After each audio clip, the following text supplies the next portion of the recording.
우리는 매일 밤 별을 바라보며 이런 질문을 던집니다.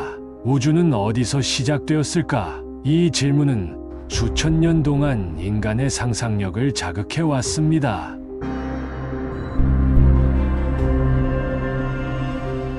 고대인들은 신화와 전설로 답하려 했고, 현대 과학은 망원경과 수학으로 우주의 비밀을 밝히려 하고 있죠. 오늘 우리는 시간의 시작으로 돌아가 볼 겁니다.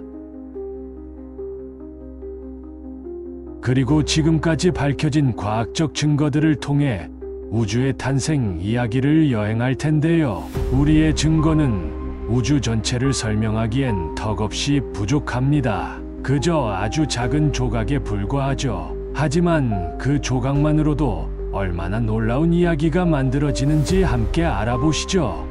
빅뱅. 이 단어를 들으면 어떤 느낌이 드시나요? 대부분은 커다란 폭발을 떠올릴 겁니다. 사실 이 이름은 처음부터 과학적으로 만들어진 것이 아닙니다. 1949년 영국의 천문학자 프레드 호일이 라디오 방송에서 경쟁 이론을 조롱하며 우연히 만든 단어였죠. 당시 천문학계에서는 두 가지 주요 이론이 논쟁 중이었습니다. 하나는 빅뱅 이론, 또 하나는 정상상태 이론이었죠. 정상상태 이론은 우주가 항상 일정한 밀도와 크기를 유지하며 영원히 존재해왔다는 이론입니다. 이 이론을 지지하던 호일은 자신의 이론을 강조하기 위해 빅뱅 이론을 조롱하며 이 이름을 사용했던 겁니다. 그러나 이 비꼼은 역설적으로 과학자들과 대중 모두에게 강렬한 인상을 남겼습니다. 결과적으로 빅뱅이라는 이름은 오늘날 우주 탄생 이론의 대명사가 되었죠. 빅뱅은 우리가 흔히 생각하는 폭발과는 전혀 다릅니다. 폭발은 중심에서 물질이 퍼져나가는 현상을 의미하지만 빅뱅은 공간 자체가 팽창한 사건입니다. 이걸 이해하려면 풍선을 떠올려 보세요. 풍선 표면에 점들을 찍고 풍선을 불면 점들 사이의 거리가 모두 멀어집니다. 이 점들은 별과 은하를 나타내고 풍선 표면은 공간 자체를 의미하죠. 처음에는 상상조차 할 수 없을 만큼 작은 공간에서 공간 자체가 팽창하기 시작한 것이 빅뱅입니다. 138억 년 전에 시작된 이 사건은 당시 우주가 너무 뜨겁고 밀도가 높아서 우리가 아는 물리 법칙조차 적용되지 않는 상태였습니다. 팽창과 함께 우주는 점점 식었고 우리가 아는 형태로 변하기 시작했죠. 과학자들이 빅뱅 이론을 지지하는 이유는 여러 강력한 증거들이 있기 때문입니다.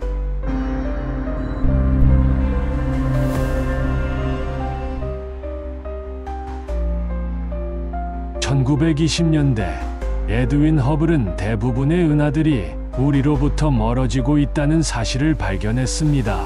이 현상을 적색편이라고 부르는데 빛이 멀어지는 방향으로 늘어나면서 붉게 보이는 현상을 뜻합니다. 특히 은하가 멀어질수록 더 빠르게 후퇴한다는 사실은 우주가 팽창하고 있다는 강력한 증거가 되었습니다. 다음은 우주 배경 복사입니다. 이는 빅뱅 이후 약 38만 년 뒤 우주가 식으면서 최초의 빛이 나타난 흔적입니다. 이 빛은 오늘날에도 남아있어 우리가 빅뱅 당시의 우주 상태를 들여다볼 수 있는 창문과 같은 역할을 합니다. 원소의 비율, 마지막으로 우주에서 발견되는 수소와 헬륨의 비율은 빅뱅 당시의 핵합성 이론과 정확히 일치합니다. 초기 우주에서 만들어진 원소들이 지금도 그대로 남아있다는 것이죠. 빅뱅 이론 외에도 우주의 기원을 설명하려는 다양한 이론들이 있었습니다.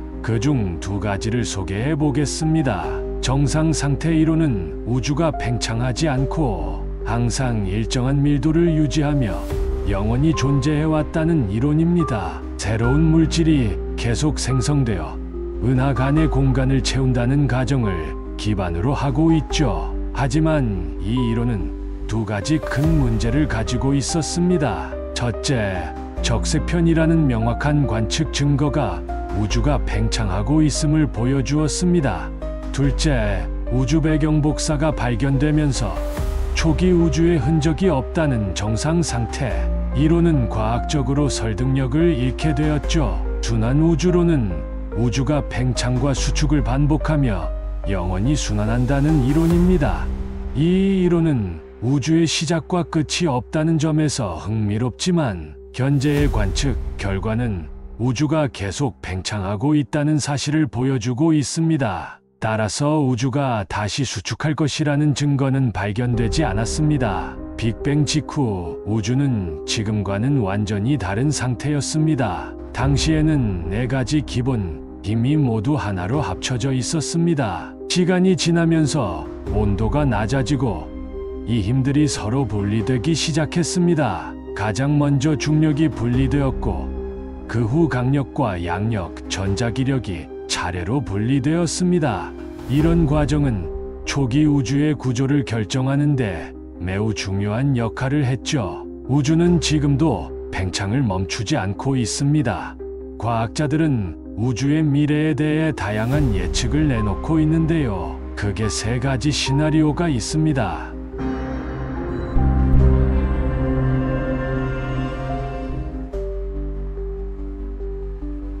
우주가 계속 팽창하면서 점점 더 식고 결국 모든 별과 은하가 사라지는 상태를 말합니다. 대폭발, 우주가 팽창을 멈추고 다시 수축해 하나의 점으로 돌아오는 시나리오입니다. 대분열, 우주의 팽창 속도가 점점 빨라져 결국 모든 물질과 에너지가 분해되는 상태를 의미합니다. 우주의 시작은 끝이 아니라 끝없는 탐구의 시작이었습니다. 우리는 아직도 우주의 많은 비밀을 풀지 못했지만 지금까지 밝혀진 이야기만으로도 얼마나 경이로운지 알 수 있습니다. 다음 시간에는 태양계와 행성의 탄생 이야기를 함께 나눠보겠습니다. 지금까지 우주 여행을 함께 해주신 여러분 감사합니다.